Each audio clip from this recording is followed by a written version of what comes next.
O Presidente da República, João Lourenço, conferiu já a posse a nova Ministra de Estado para a Área Social, Maria do Rosário Bragança, a Ministra do Ensino Superior, Paula de Oliveira, e a governadores provinciais. João Lourenço pediu aos governantes engajamento nas suas novas funções. Estão oficialmente em funções os membros do Executivo recentemente nomeados pelo titular do Poder Executivo.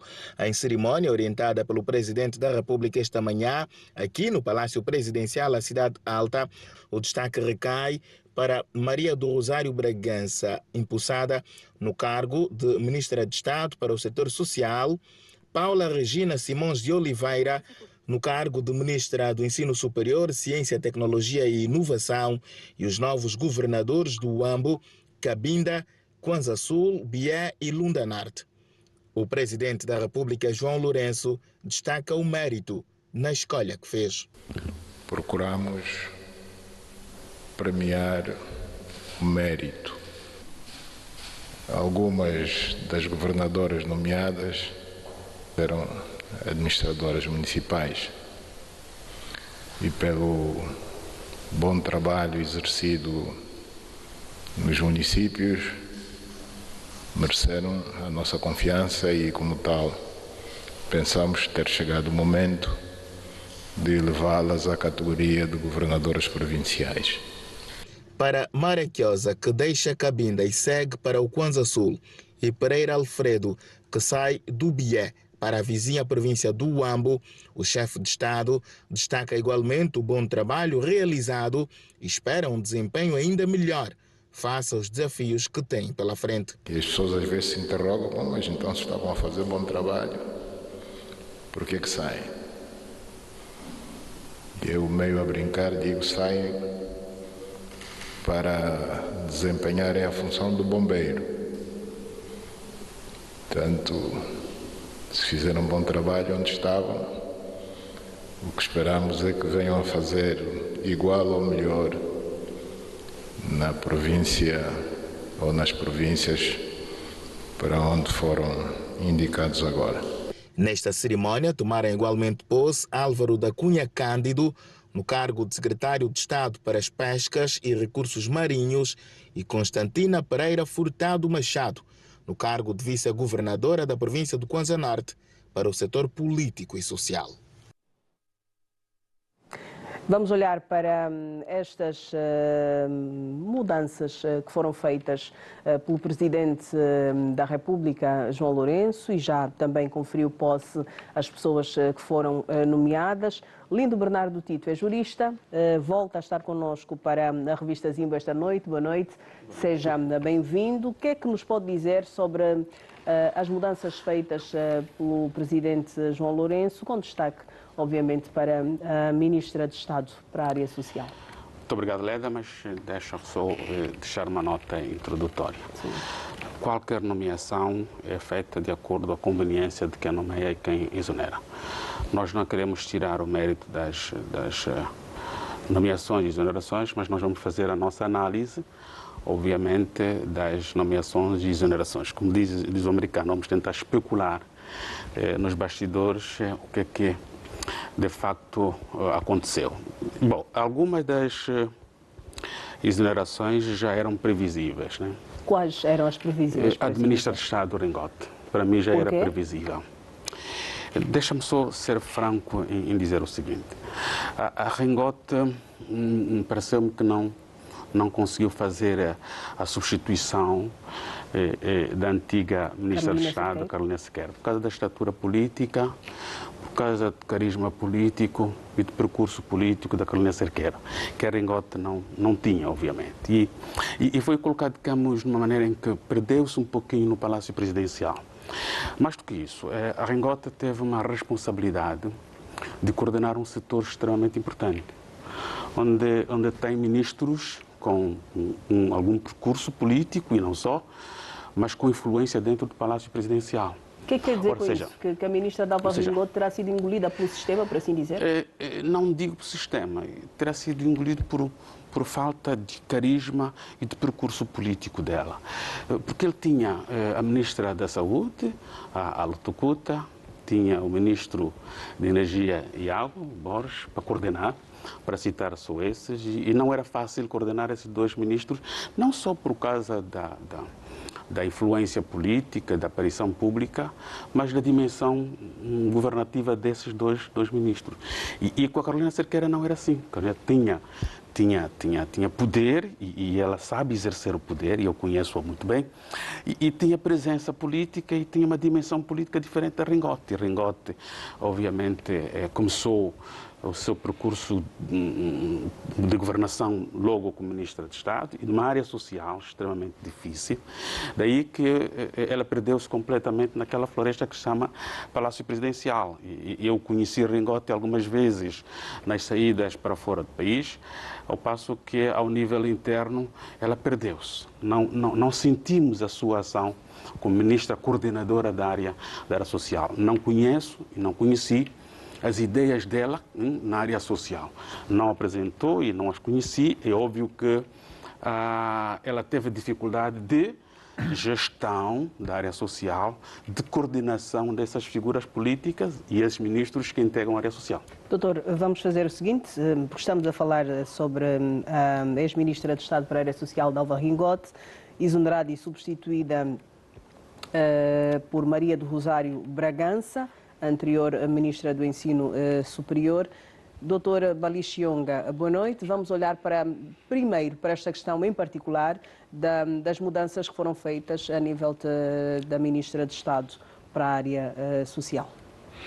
Leda, boa noite, doutor Lindo Tito, boa noite os telespectadores em casa. Leda, eu penso, primeiro, há uma nota que eu secundo seguramente e é incompleto, que o Dr. Lindo diz que, em princípio, as exonerações e nomeações são da responsabilidade, quase que discrição, com as devidas aspas, do titular do Poder Executivo. A partir daí, eu tomo um caminho diferente, aliás, porque penso que é verdade que Ringote é mais nova do que todos os governantes, não só Cerqueira que passou por lá, mas todos os outros governantes que compõem a área social, mas também não podemos...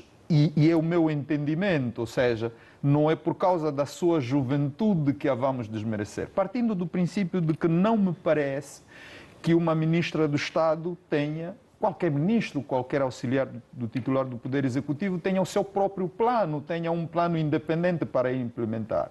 São auxiliares e, portanto, vão implementar aquilo que está planificado, projetado para aquela área. É jovem, sim, e eu compreendo que o país não pode ter medo de apostar nos jovens. E fico simplesmente com a percepção de que o presidente, o titular do Poder Executivo, terá percebido que para esse momento há outros desafios e que ela serviria para outros desafios. E que vem uma outra pessoa e eu não embarco na opinião, com respeito da opinião de que sempre que alguém é exonerado é porque desmereceu, a menos que o próprio titular do Poder Executivo tivesse dito. Não ouvi, não tive essa percepção. Mas nós não temos a cultura de justificar as exonerações, por exemplo. Mas isto aumenta ou não as especulações? E disse bem o meu colega de painel, nós temos o direito de especular e, portanto, todos têm o direito de especular. E, claro, especular é mesmo para além daquilo que é dito. Podemos sempre fazer uma ligação mais objetiva, menos objetiva, mas, Leda, a verdade é que não precisa justificar. E por que não precisa justificar? Porque nós não estamos a falar de uma carreira profissional, nós estamos a falar de um exercício que é mesmo em comissão de serviço e, portanto, começa com a nomeação e termina com a exoneração. Eu penso que nós próprios que vamos olhando e fazendo a avaliação temos o direito de especular, mas também eu penso que todos que vão para o aparelho do Estado têm a consciência, se não têm, devem ter, que assim como entram, também sairão um dia. E por isso eu prefiro não especular. Por quê? Porque, Leda, eu sou a favor, esse país não tem alternativa. Esse país vai ter que ter governantes jovens. Não tem alternativa. Os jovens são mais de 60% da população e, portanto, não tem como. É verdade que os jovens irão tendo alguns desafios, mas são próprios também da sua própria juventude. E podia mesmo dizer, são um pouco vítimas do seu próprio contexto, ou seja, não podem fazer diferente, não podem ser mais velhos automaticamente assim que chegam no governo. E, portanto, há um caminho a ser há um caminho a ser feito e esse caminho tem de ser respeitado, também entendo que tem de ser apoiado e por isso, no meu entendimento, não é por aí que ela terá sido exonerada. Não tenho essa opinião, claro, respeitando aqueles que têm opinião nesse sentido. Vamos olhar também para os governadores. Alguns foram exonerados e indicados para outras missões, como são os casos da governadora de Cabinda, Maraquiosa, e do governador da província do Bié. Maraquiosa vai agora para o Kwanza Sul, ou foi para o Kwanza Sul, portanto, uma vez já foram impulsados, e o governador do Bié está agora, o ex-governador do Bié está agora a assumir responsabilidades na província do Ambo. Mas há também, por assim dizer, alguns rostos novos. A atual governadora da Lunda Norte, que era administradora na província do Mochico, vem assumir os desafios que cada província, pelas suas particularidades, apresenta, mas a Lunda Norte, por todo o contexto, pelas anteriores governações, por aquilo que diz a população, tal como o que se vai vendo em relação ao Kwanza Sul, há muita expectativa por parte da população também em relação a estes dirigentes, tal como foi sublinhado, haverá, em alguns casos, a necessidade de se apagar incêndios, por assim dizer. Leda, eu penso que nesse aspecto, sim, mesmo que tenhamos de especular, vai ser uma especulação objetiva, porque o titular do Poder Executivo, nesse caso, falou mesmo. Ou seja, deu explicações e, portanto, não há volta a dar. Mas a questão é muito simples. Para mim, a questão é simples. Terá percebido, e aliás, os governadores prestam contas ao titular do Poder Executivo porque são seus auxiliares. E, portanto, é o titular do Poder Executivo que faz a avaliação do desempenho dos governadores. Terá percebido, no final da avaliação, o Presidente da República que Maraquiosa, em Cabinda e no Bié, terá sido feito um trabalho, na minha opinião, muito melhor do que se esperava. Eu estou mesmo a falar no sentido de ter havido um desempenho, e quando falo de desempenho não é a implementação do seu programa, mas é a forma como implementa aquilo que foi orientado. Porque quem implementa também, do ponto de vista do carisma, da forma como lida com os operadores, tem também o seu mérito, e o mérito reside ali. Terá percebido que sim, há aqui elementos que é preciso aproveitar para ir para as outras províncias. E por que eu digo que não é uma questão de desmerecer aqueles que saíram, mas é uma questão de uma avaliação mais do que positiva para aqueles que vão para esses lugares, por uma razão muito simples. Não posso dizer que Lotino Lica sai por incompetência. Sabe por quê, Leda? Porque aqui mesmo, e neste lugar, há alguns meses, nós dissemos, e porque foi a Ministra das Finanças, que disse que o Ambo foi uma das 4 províncias que terão prestado contas. 4. Das 18, 4. E o Ambo era uma delas. E, portanto, não posso acreditar que alguém que tenha conseguido fazer isso, e não é só, saia por desmerecer. Volto a repetir para ser melhor percebido. Eu compreendo, aliás, quando se fala do bombeiro, o bombeiro é um funcionário especial, extraordinário. Aquele que aparece no momento em que determinadas circunstâncias surgem, imprevistas, surgem para, de facto, resolver o problema. E penso que é nessa perspectiva que o Presidente terá percebido, no desempenho da função desses governadores, que eles são capazes de, em situações de imprevisibilidade, poderem agir e poderem resolver o problema. Essa é a minha perspectiva. Dr. Lindo Bernardo Tito, no Kwanza Sul houve passeata a celebrar a exoneração do antigo governador. Leda, essa passeata foi muito engraçada porque eu recorri ao passado, acho que foi em 1997, ao que se diz, o ex-governador do Kwanza Sul teria ele organizado a passeata contra o ex-primeiro-ministro Marcolino Moco, né? Quando foi exonerado Marcelino Moco, e ele encabeçava o movimento espontâneo, ele mobilizou as pessoas para saírem às ruas de Luanda e fazer uma passeata contra Marcelino Moco, com tudo quanto aconteceu naquela passeata. E ele recebeu troco. Recebeu troco por quê? Porque a vida tem dessas coisas, como se diz, que com pau mata, com pau morrerá. Ou seja, se ele fez passeata aqui com um antigo companheiro dentro do partido, quando foi exonerado, ele também, os seus companheiros de partido, fizeram passeata quando ele foi exonerado. Ou seja, ele devia ter evitado o passado, que fez, mas agora recebeu exatamente o troco. Mas eu não vou para esta questão prévia, só para... O que para... pode ser dito, por exemplo, sobre a senhora que assume agora a responsabilidade da Lunda Norte? Bom, Ledas, deixa-me só ver se consigo fazer alguma análise dos nomeados para as funções de governadores.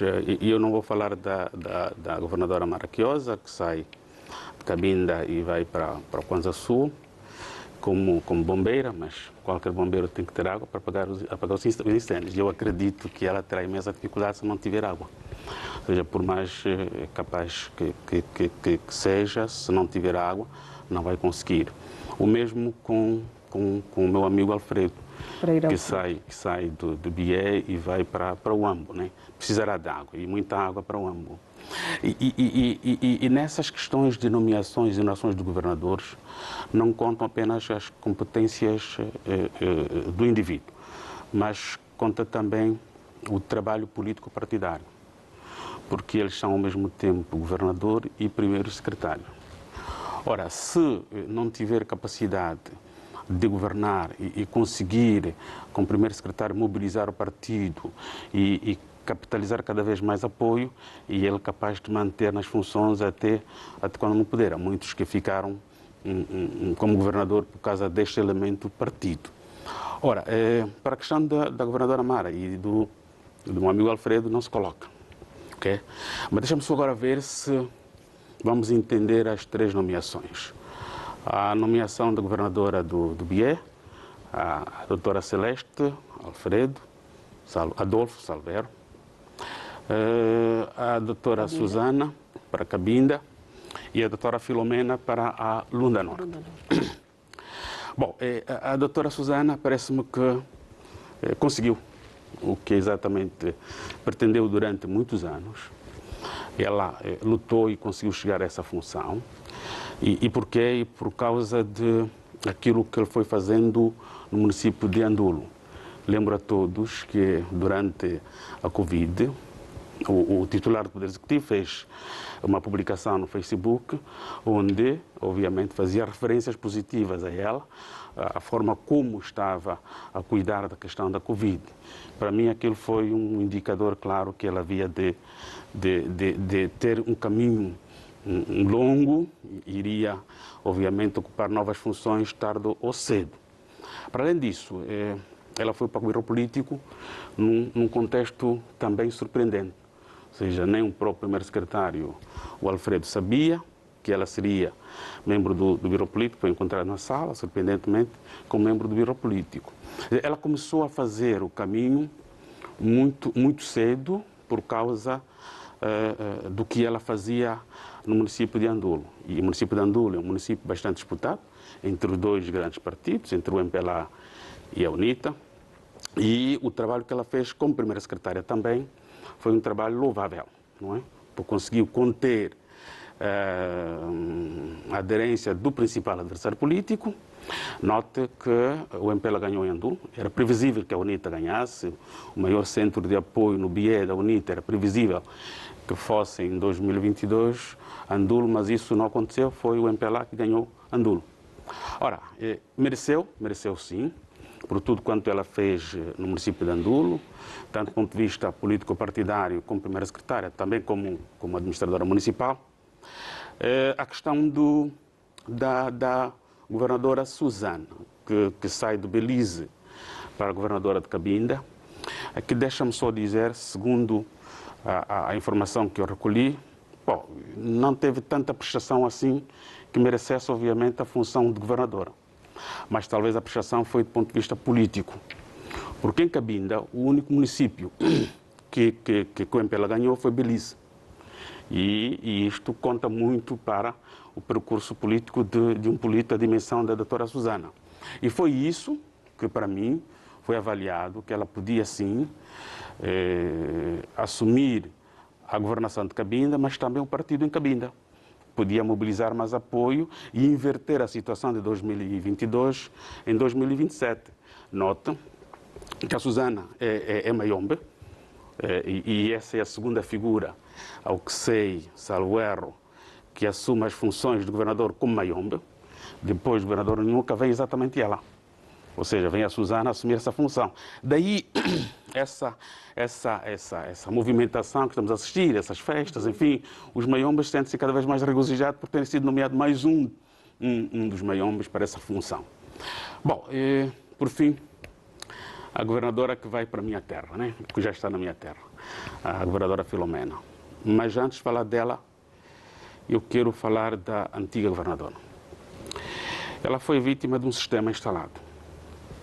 Um sistema que a prejudicou, que não a deixou trabalhar, não colocou recursos para ela, a asfixiou completamente. Mas quando diz um sistema instalado, o que é que quer dizer, Dr. Lindo? O sistema que hoje temos, que gera o Estado, é aquele que privilegia uns e prejudica exatamente outros. Algumas informações dão conta de que a senhora governadora, a ex-governadora da Lunda Norte, não terá recebido os valores para o seu Não só receber valor, Leda, deixa-me dar um exemplo concreto. Foi inaugurada a barragem do Luachimo. O titular do Poder Executivo não foi para inaugurar a barragem do Luachimo. Uma barragem daquela dimensão. Foi inaugurada a barragem de Camacupa. O titular do Poder Executivo esteve lá. Ou seja, faltou reconhecimento para ela. Quando eu tomei conhecimento que o Presidente da República não iria inaugurar a barragem do Luachimo, disse comigo mesmo, ela está exonerada. Ora, mas o investimento para a barragem do Luachimo não é local, é central. Com todos os problemas que aquela barragem tem hoje, uma barragem daquela dimensão não consegue fornecer energia elétrica à cidade do Dundo, deve haver auxílio para que a cidade não tenha energia e seja abastecida por toda a dimensão, é porque há um erro qualquer daquela barragem. E querem atribuir a responsabilidade dessa barragem a ela? Acho que não, acho que é injusto. Ou seja, quanto é que ela recebeu durante 1 ano e 8 meses, salvo erro, né? Durante 1 ano e 8 meses, para as suas ações? Muito pouco. Ou seja, a gestão da própria administração. Ela não recebeu tanto, até onde eu sei. Ela foi abandonada completamente. Alguém eventualmente entendeu que, bom, foi um erro ter sido colocado lá e vamos ter condições para sair. E ela saiu muito cedo. Ou seja, ela nem sequer 3 anos fez naquela função. Bom, a minha conterrânea Filomena sai do Luau. Deixa-me só caracterizar um pouquinho o município de Luau, que não tem comuna. Aquilo está circunscrito na vila e alguns bairros um pouquinho disperso. Tem sim cerca de 31 mil habitantes e é fácil gerir Luau, para qualquer um. Mais do que isso, Luau é um daqueles municípios satélite, por causa da localização estratégica que o Luau tem e por causa da ligação do corredor do Lubito, do caminho de ferro do Lubito, da fronteira com o Congo Democrático. Foi dali que Luau, um dos municípios deste país, que mereceu a construção de um grande aeroporto, que não tem sido utilizado até hoje, né? Anda esse monstro parado, não recebe aeronave, só tem dinheiro para manutenção e absolutamente nada. Ou seja, é um município que o governo central apostou. E tudo quanto foi feito é uma aposta séria do governo central que queria transformar aquele município no município satélite de ligação do corredor, obviamente, da África Austral. Ora, um município com cerca de 3.300 km², para ser gerido, pode ser gerido por qualquer um, desde que tenha recursos financeiros e com apoio central. Governar a Lunda Norte, um município, uma província extensa, com, salvo erro, 9 municípios ou 10 municípios, e localizado em distâncias muito grandes, desde do Quango para o Cambulo, ou para o Lucapo, ou para outras localidades, é uma dimensão muito grande. E até onde eu sei, ela foi para a administradora do Luau por indicação do então governador do Mochico, Gonçalo Mandumba, conduzido pelo atual governador, o Dr. Mangala. Que sai da Lunda Norte. Exatamente. A primeira função dela, ao que sei, pela informação que tive de maior destaque e política com alguma relevância, é da administradora municipal do Luau. Mas vai para a Lunda Norte para governar uma província com inúmeras dificuldades. E ela terá, estamos a falar em 2024, ele terá mais ou menos 2 anos para concretizar muitos projetos. Por quê? Porque a partir de finais de 2026 já estaremos a entrar num período de pré-campanha eleitoral. E as coisas começam exatamente a caminhar para uma disputa política eleitoral. Ela não terá tempo suficiente para concretizar as suas ideias, mas o que eu desejo a ela é sucesso, muita coragem, porque enfrentará dificuldades, terá que jogar um pouquinho com Luanda para ter recurso financeiro para sustentar as suas ideias.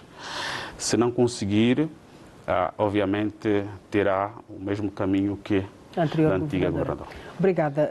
Dr. Balichiong, antes de passarmos para o próximo assunto a ser abordado esta noite, não podemos deixar de olhar para a atual Ministra de Estado para a área social, a doutora Maria do Rosário Bragança, que deixa o cargo de Ministra do Ensino Superior, Ciência, Tecnologia e Inovação.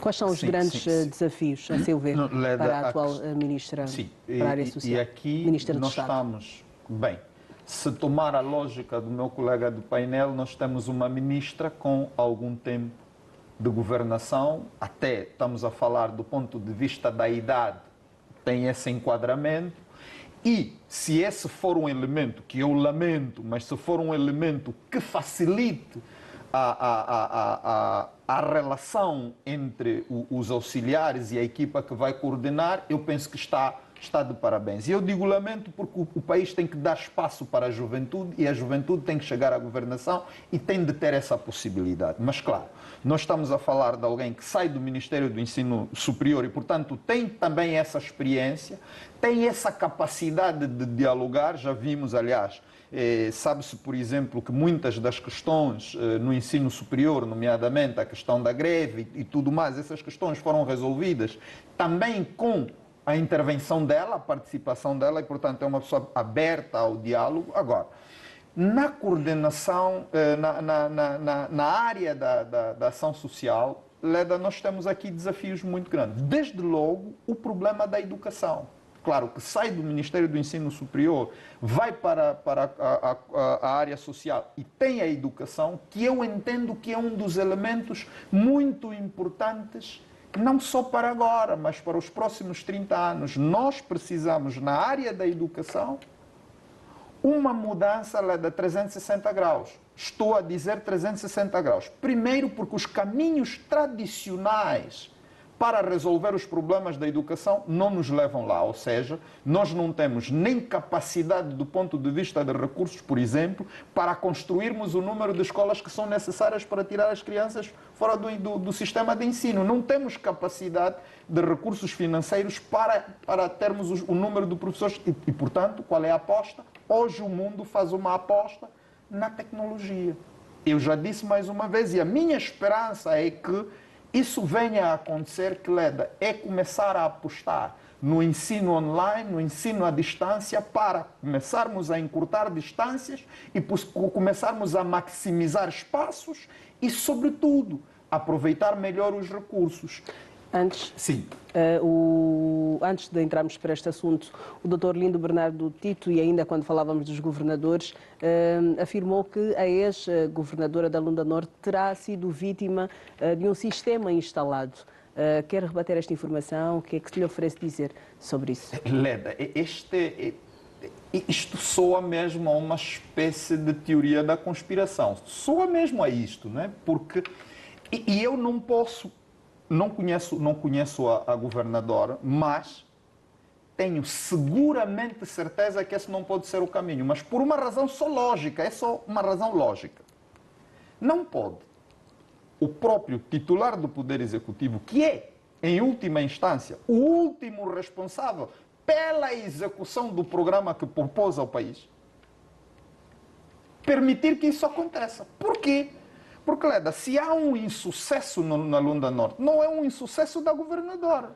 É, em última instância, um insucesso do titular do Poder Executivo. Só a partir daí não posso acreditar que seja montado um esquema exatamente para, entre aspas, queimar uma pessoa. Por quê? Porque não é a pessoa que se queima.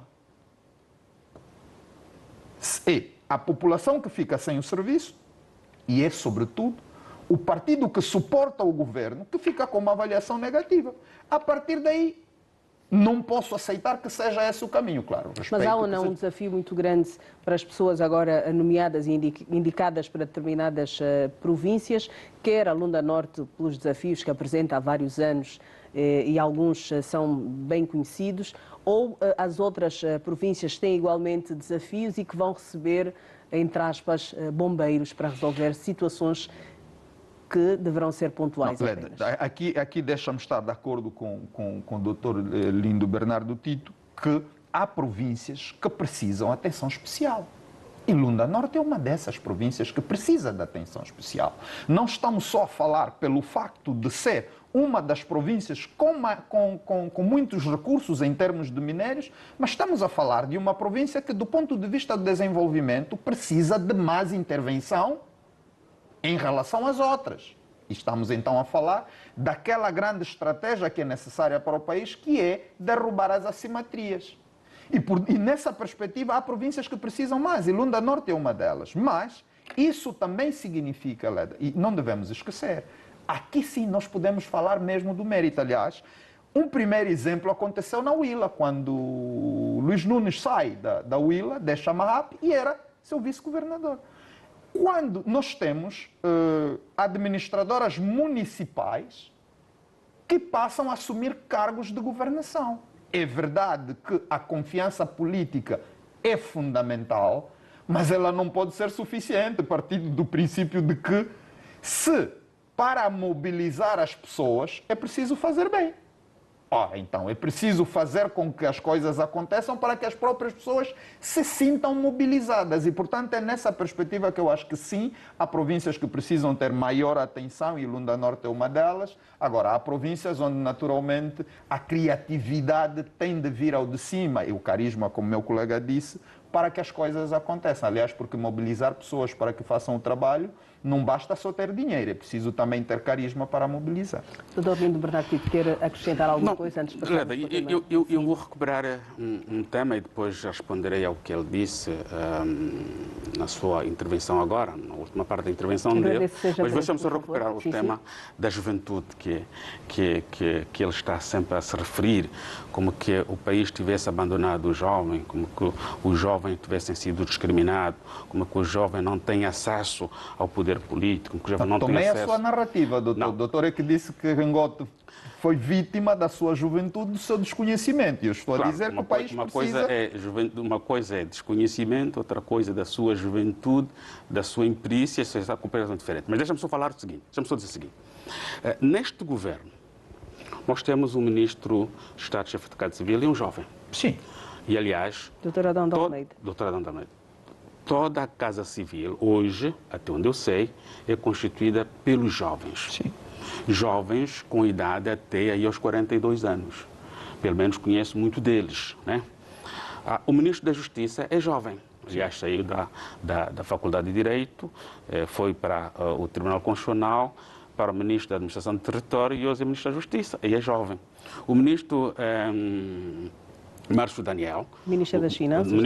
Calma, eu vou chegar até lá, Márcio Daniel. Sim, mas doutor, vai levar tanto tempo. Por causa do tempo. Não, vai levar tanto tempo para derrubar a sua própria tese. Mas é a sua tese. A sua tese foi no sentido... A minha tese foi a seguinte. É que foi no sentido de que ele era muito jovem e, portanto, não... Não. A minha tese foi a seguinte, é que a ministra Ringote perdeu na floresta do Palácio Presidencial. Por ser jovem. Ou seja, ela não teve capacidade para a gestão do pelouro que lhe foi atribuído.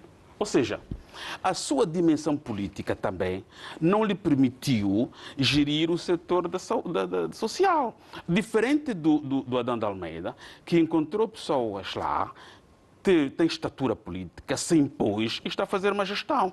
Agora, ela não teve a gestão. Ou seja, há aquele receio do ponto de vista do exercício pessoal da atividade política e da governação. Está a levantar questões que são subjetivas e o meu entendimento foi que era jovem, até porque quando está a fazer essa explicação está mesmo a derrubar a narrativa de que não é por ser jovem. Não. Deve ter sido por outras razões. Não, as razões, ou seja, a razão fundamental e tem de para ser mim por outras que razões. levou à exoneração da Ringote é incapacidade, incompetência.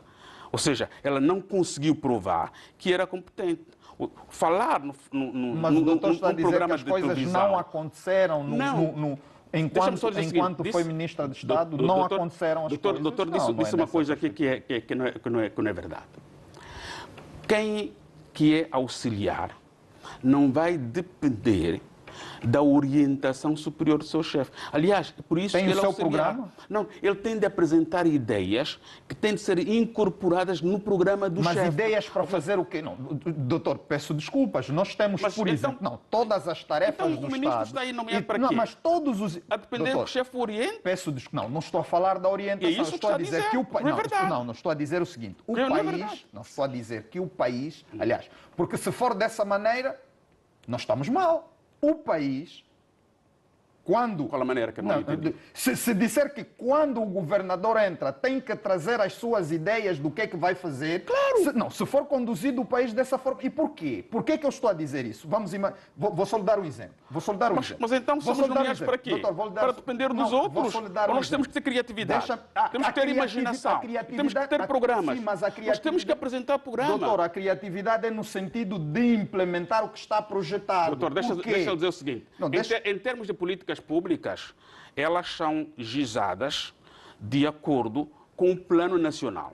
O Plano Nacional, estou a explicar, o Plano Nacional é o plano superior, onde todos vão buscar e depois vão ter que criar aquilo que vão concretizar. Posso lhe fazer uma pergunta, doutor? Onde é que o governador vai tirar dinheiro se tiver ideias novas que não estão projetadas, que não estão orçamentadas? Onde é que vai tirar o dinheiro? Se nós temos um orçamento... Deixa eu dizer uma coisa. O governador tem de implementar aquilo... Agora, ele pode, do ponto de vista da disponibilidade dos recursos, fazer prioridades. E isso entra na criatividade. Ou seja, não podemos fazer transparecer a ideia de que o governador, quando chega, tem o seu próprio plano e depois implementa as suas ideias. Por isso que é governador, por isso que ele vai governar, tem que ter ideias, tem que ter plano. Se ele não tiver ideia, não tiver plano, não é governador. Ou seja, as governadoras que foram nomeadas, inclusive o governador para o Ambo, vai chegar... Doutor, onde é que vai tirar o dinheiro? Calma, deixa-me só, por favor, que eu vou explicar o que é isso. Mas os espectadores precisam saber onde é que vai tirar o dinheiro para os novos projetos. Vou-lhe explicar uma coisa. Então, não me interrompa, por favor. Bem, vamos fazer o seguinte. Vai concluir. Só explicar já uma para coisa. concluir, Eu vou explicar... 30 segundos, por favor. Ok. Deixa-me só dizer. Anualmente, o ministro, o governador, tem de trazer o seu plano de execução anual. E este plano tem que ser quantificado. É esse plano que depois vai ser inserido no Orçamento Geral do Estado. Mas as suas ideias... No caso em concreto já está. Não. Como é que os governadores que foram nomeados agora, que terminam o ano económico, trazem ideias para inserir no orçamento? Se o orçamento já está aprovado. Por exemplo, o tema não se esgota. Vamos fazer o seguinte. Deixa-me só explicar. Doutor, nós temos que seguir, porque há outros temas. Vou dizer uma coisa. 30 segundos, eu vou contabilizar, faz favor. Se um governador chega numa determinada localidade e ele tem ideia nova, e entendem que aquelas ideias não correspondem com o realismo da sua governação, ele pega naquelas ideias novas, olha para o orçamento e diz: eu tenho esta e aquela despesa que pode ser substituída por essa nova despesa, manda para o titular do Poder Executivo, diga: senhor titular do Poder Executivo, eu preciso dessas ideias novas, mas eu olho para esta e aquela despesa que podem cair para ser... O que é que ele faz? Mas nesse caso, doutor, nós estamos a falar de agora vou explicar um instrumento jurídico. Prioridades.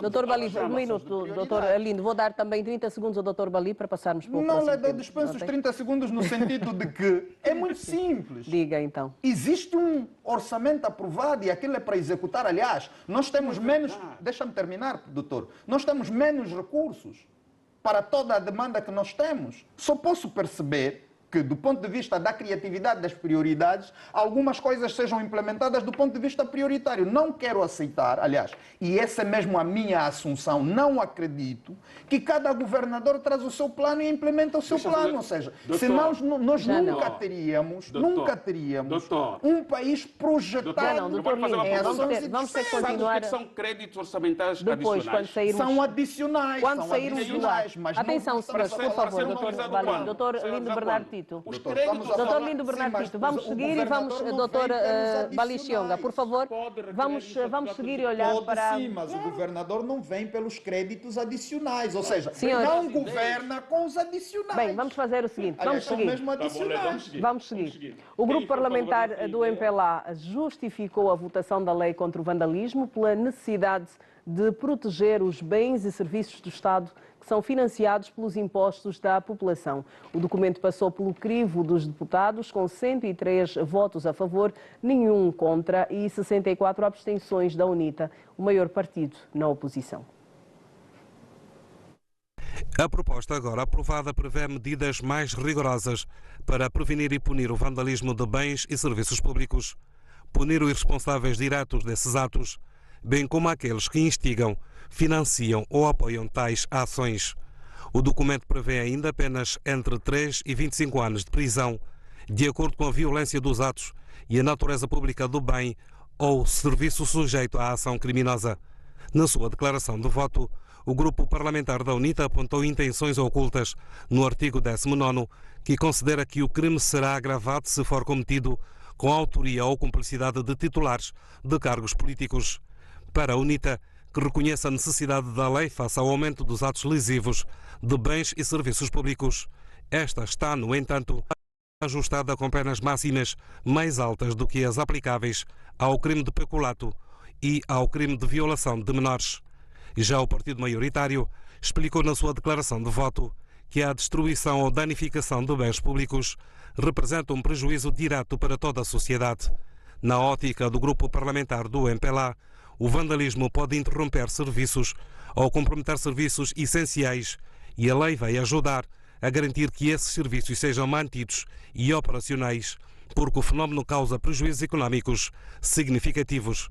O MPLA entende igualmente que uma legislação mais rigorosa pode servir como um fator de dissuasão para os indivíduos que pensem em cometer erros de vandalismo, reduzindo assim a frequência desses crimes. O documento, que passou com votos a favor do MPLA, PRS, FNLA e PHA, esclarece que a pena de até 15 anos deve ser aplicada àquele que individual ou coletivamente financiar ou impulsionar a atividade de vandalismo de bens ou serviços públicos. Voltamos a olhar para a questão das penas contra o vandalismo. A votação da lei contra o vandalismo, assim é que está correto. Os parlamentares aprovaram esta lei com penas, Dr. Lindo Bernardo Tito, consideradas altas, vão de 3 a 25 anos. Sabe, eu fiquei muito preocupado com a abstenção da UNITA, porque o sentido da abstenção em qualquer parlamento é o da viabilização de uma iniciativa de seu adversário político. E vou dar um exemplo claro. Se tivéssemos uma maioria relativa do MPLA e que a UNITA se abstivesse, esta lei seria aprovada. O voto de abstenção para os parlamentos é viabilização política. E o voto que não viabiliza é o voto contra. Minha tristeza é ter acompanhado esse voto de abstenção da UNITA, quando devia ser um voto contra, claro, de rejeição dessa iniciativa. Foram 64 abstenções. Ok. Em segundo lugar, nós não precisamos de leis que cada vez mais vão limitar o exercício dos direitos fundamentais. Nós precisamos de leis que cada vez mais abrem o exercício dos direitos fundamentais e protegem o Estado democrático de direito. Mas neste caso, esta qual lei, seria a solução? Doutor? Não, esta lei, deixa-me só lhe dizer, esta lei foi feita numa perspectiva, obviamente, de atacar o direito à manifestação. E ponto final. Porque o nosso Código Penal responde todas as penalizações constantes exatamente nesta lei. Não há sequer situação que essa lei não prevê que o crime de dano previsto no Código Penal não responde. Não tem Não, calma, pior do que isso. Porque um crime de dano é um crime patrimonial. Você não pode punir um crime patrimonial. Não há sequer uma política legislativa, uma política criminal que vai punir um crime de dano a 25 anos de cadeia. Não é possível isto. O que é que nós estamos a fazer? Estamos a transformar o nosso Estado Democrático de Direito num Estado de terror, um Estado de medo. Isso não pode. O que nós devíamos fazer, Leda, é leis que punem aqueles que querem subverter o Estado Democrático de Direito, o Estado de Direito. A lei daquelas instituições que não cumprem o direito à manifestação. Claro, porque o que é que vai acontecer? Qualquer manifestação que for realizada, por mais ordeira que seja, vai ser tida como aquela que vai violar o tal património. E vai acontecer o quê? Indução de indivíduos que podem criar confusão e os organizadores serem responsabilizados. Ou seja, não há no mundo uma lei, por mais especial que seja esta lei, reconhece que tem uma penalização de um crime de dano nessa dimensão. Há uma desproporcionalidade. A pena de morte, isso não é possível. Ou seja, quem matar alguém leva uma pena máxima de 25 anos, mas quem partir, por exemplo, um busto de quem quer que seja, leva 25 anos. Nós não estamos exatamente num Estado democrático, nós estamos a fazer leis para quem, afinal? Para punir apenas. Eu gostava um dia que esse Estado aprovasse a lei que punisse aqueles que deixassem de cumprir decisões judiciais. Por exemplo, uma decisão do Tribunal Constitucional que não fosse cumprida, seja por quem que fosse, tinha que ser punido. E essa lei tem que ser aprovada o mais cedo quanto possível. Obrigada. Doutora Balixionga, quero ouvi-lo também em relação a isso. Está aprovada a lei contra o vandalismo. As penas são consideradas elevadas e foi aqui também dito pelo doutor Lindo Bernardo Tito, que diz que, por exemplo, esta lei vem atacar o direito à manifestação. Que visão é que tem e que notas é que nos pode dar sobre isso? Leda, há uma coisa que eu gosto de fazer, que é ler os documentos. Ler os documentos é importante. Depois, fazer aquilo que se chama um pensamento global para a atuação local. É verdade que nós não temos nenhuma legislação no mundo que tenha, para os crimes de danos, uma penalização até 25 anos, é verdade, mas nós temos alteração legislativa sobre os crimes de vandalismo em muitos países do mundo. Vou dar 2 exemplos, França e Brasil. Onde, claro que as penas não são de 25 anos, mas as multas, no nosso caso em concreto, ultrapassam uns 15 milhões de kwanzas. Mas, Leda, eu não vou dizer muita coisa. Primeiro, o próprio relatório de fundamentação é claro em relação a essa questão. Eu não consigo relacionar a manifestação com vandalismo, a menos que entremos também para um Estado democrático onde o exercício de direitos e liberdades fundamentais não preveja deveres. Mas alguém que se vai manifestar, e a manifestação na nossa lei tem de ser pacífica, sem armas, vai, por exemplo, atear fogo a um autocarro. É manifestação isso? Vai partir, vai destruir patrimônio? Leda, nós precisamos ler a lei, primeiro porque ela é escalonada. Nós não estamos a falar que são 25 anos completamente já. Sim. Nós estamos a falar de escalonamento, mas nós temos aspectos aqui que não estão cobertos pelo Código Penal. E a questão é que nós precisamos... Aliás, os relatórios policiais dizem que essa questão do vandalismo quase que ultrapassa o vandalismo, vai para a sabotagem.